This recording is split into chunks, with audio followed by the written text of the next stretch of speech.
Malayo pa, pero malayo na. That is where we stand today. Yan po ang sitwasyon natin ngayon. We recognize that this has been a difficult and demanding process.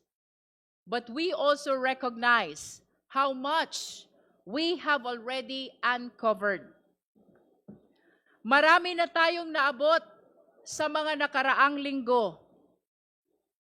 Today, we share a quiet sense of accomplishment as we recognize and honor the distance we have traveled since we first began. Saksi tayong lahat. Marami tayong pinagdaanan. Our very first hearing was on March 2, where we established sufficiency in form. Sumunod ang March 4 for sufficiency in substance. At sa puntong yon, we asked the Vice President to file her answer. And she did.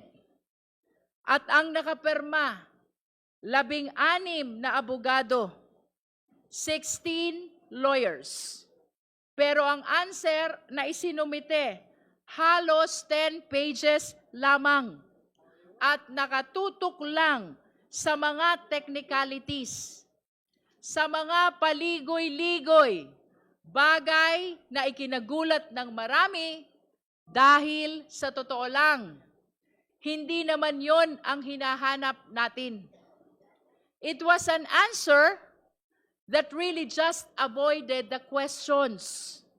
Kaya naman, noong March 18, we determined that the complaints allege sufficient grounds for impeachment. Sumunod ang hearing sa March 25, kung saan we settled the preliminary matters, most especially ang pag-issue ng mga subpoena. Then came the marathon hearings of April 14, April 22, and April 29. Doon tayo nakinig sa mga resource person natin. We heard the evidence. We examined the evidence. At sa mga araw na iyan, doon natin naramdaman ang bigat ng ating ginagawa. May mga sandaling luminaw ang mga sagot at may mga sandaling mas dumami ang mga tanong. We certainly had our ups and downs. We had our inflows and outflows of testimonies and documents. But through it all, one thing remained certain. We never went sideways. Hindi tayo naligaw. Nanatili tayong may direksyon. We move, sometimes slow, sometimes painfully, but always forward towards the truth. Sinunod natin ang konstitusyon. Hindi tayo nagmadali, hindi tayo nag-shortcut. We honored the process. Bawat hakbang, bawat salita, bawat ebidensya, hinarap natin ng buong pag-iingat at pananagutan. Sa paglalakbay na ito, napagod tayo. Sinubok ang ating pasensya, lalo na sa harap ng mga batikos mula sa labas. We saw the press conferences of the Vice President's camp. We saw the petitions filed in the Supreme Court and the complaint filed in the office of the city prosecutor. Opo, maraming hakbang ang ginawa upang pigilan ang prosesong ito. Pero sa kabila ng lahat, hindi tayo natinag. For in the end, it is not the absence of struggle that defined us, but the refusal to lose our way, the discipline to stay the course, and the clarity to never lose sight of where we are going. At noong mga nakaraang pagdinig, we have seen the evidence. Ito ang mga nakita at narinig natin. Una, ang testimonya ni Ramil Madriaga na base sa ebidensya, mas kilala sa pangalang Sir Ram. Pangalawa, ang mga misteryosong envelopes at ang mga questionableng resibo. Pangatlo, ang paliwanag ng NBI tungkol sa magkakaibang pangalan, ngunit iisa ang pirma. Pang-apat, ang sertifikasyon ng PSA na walang record ang mga pangalang katulad ng Mary Grace Piatos. Pang-lima, ang COA findings na nag-uutos ng refund na 73 million at 375 million. Pang-anim, ang ulat ng AMLC patungkol sa 6.7 billion na mga transaksyon, napakalaking halaga na dumaloy sa mga account ng Vice Presidente at ng kanyang asawa. Pang-pito, ang mga natuklasan ni former Senator Antonio Trillanes IV na ang malaking bahagi ng kayamanang ito ay may kaugnayan sa illegal drugs. At ang mas nakakagulat, ang pahayag na ito ay tumutugma sa record ng AMLC.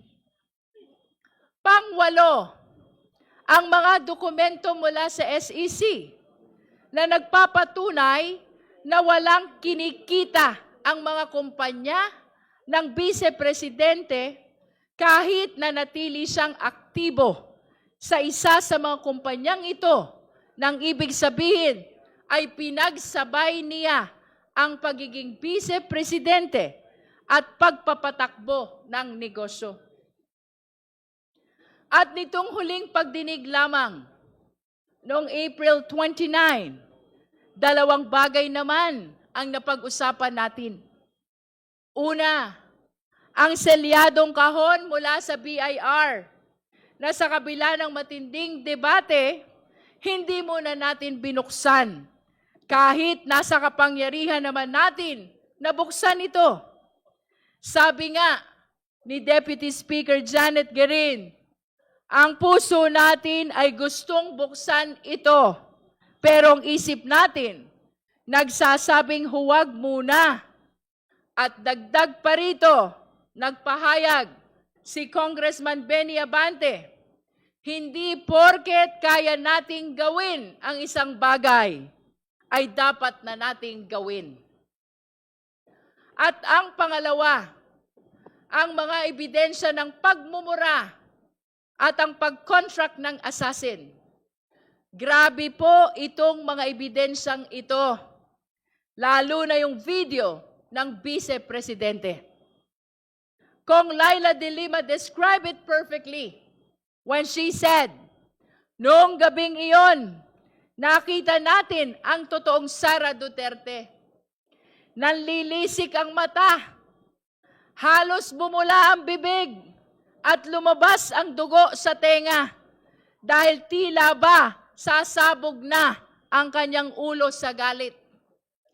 At that point, Congresswoman Janice Digamo once again shared her own painful experience as a victim of political violence herself.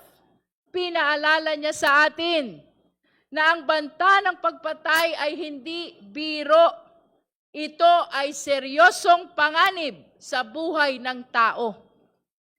Yan po ang lahat ng natalakay natin at pinag-aralan natin lahat ito. Sinuri ang bawat anggulo, katulad ng paalala ni Congressman Brian Poe noong nakaraang pagdinig.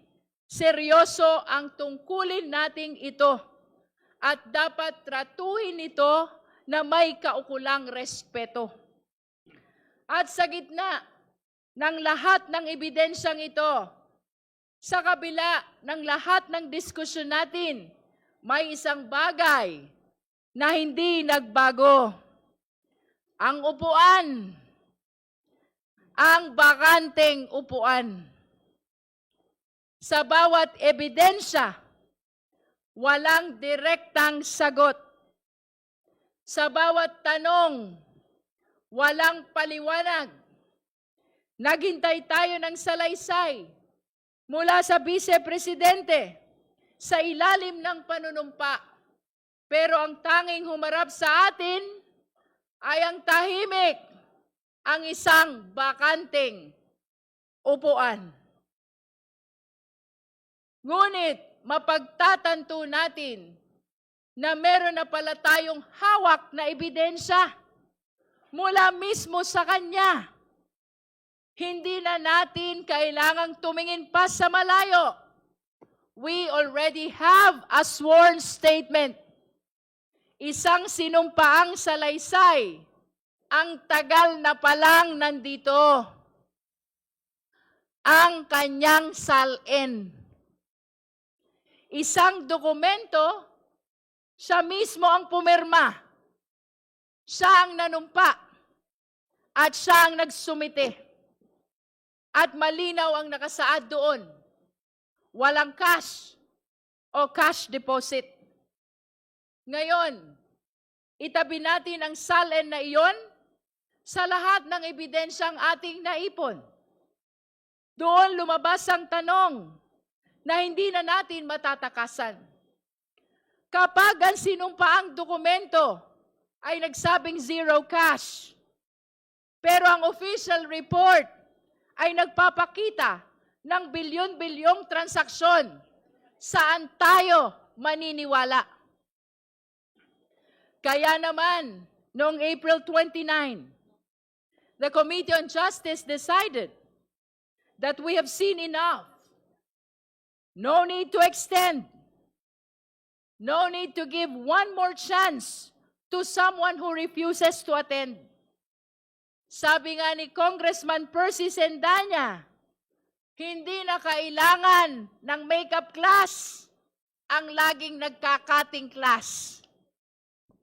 By a unanimous vote, this committee found probable cause to impeach Vice President Sara Z. Duterte for culpable violation of the Constitution, bribery, graft and corruption, other high crimes, and betrayal of public trust.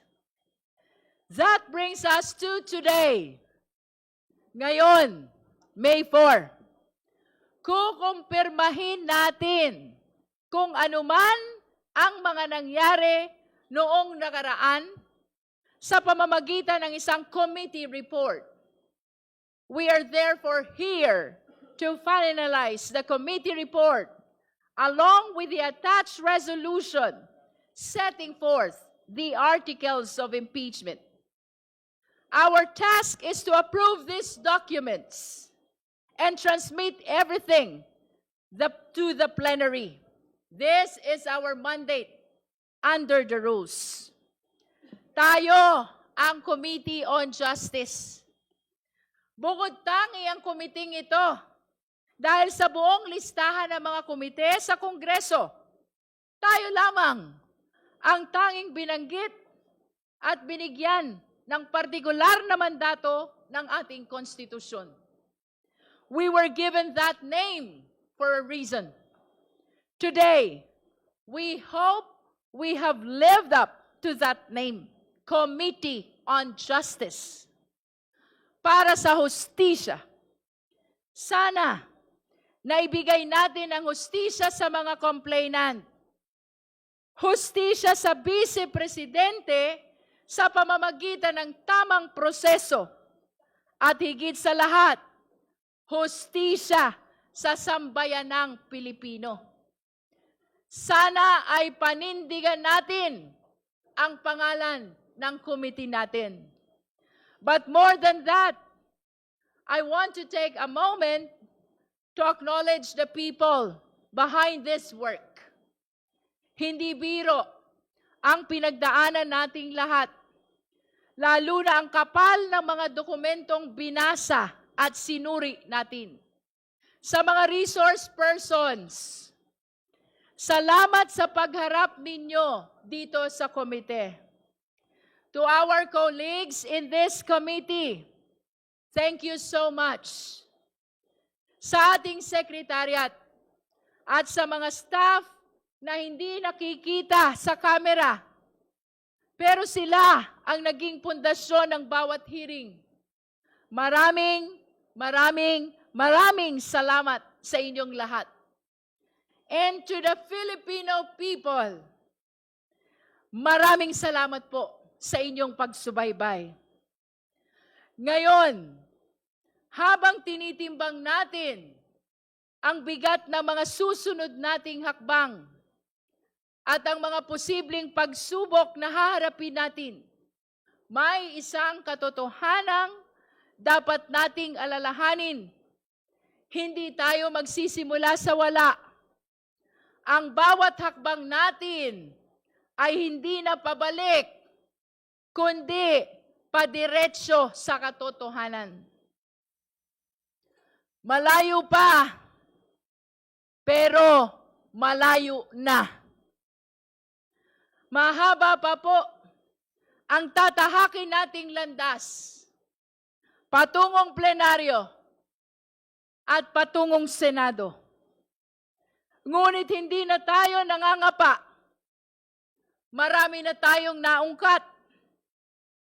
Marami na tayong naisiwalat. At hindi natin hahayaang masayang ang lahat ng ito. Kailangang ituloy ang proseso because this is what justice demands. Because only then can we truly achieve accountability. Kapag may public official na nagkaroon ng seryosong paratang, huwag nating baliwalain, huwag nating palampasin. Kapag may kailangang ipaliwanag, huwag tayong titigil hanggat lumabas ang katotohanan. Let us pursue this to its logical conclusion. Otherwise, the cycle of impunity will only repeat.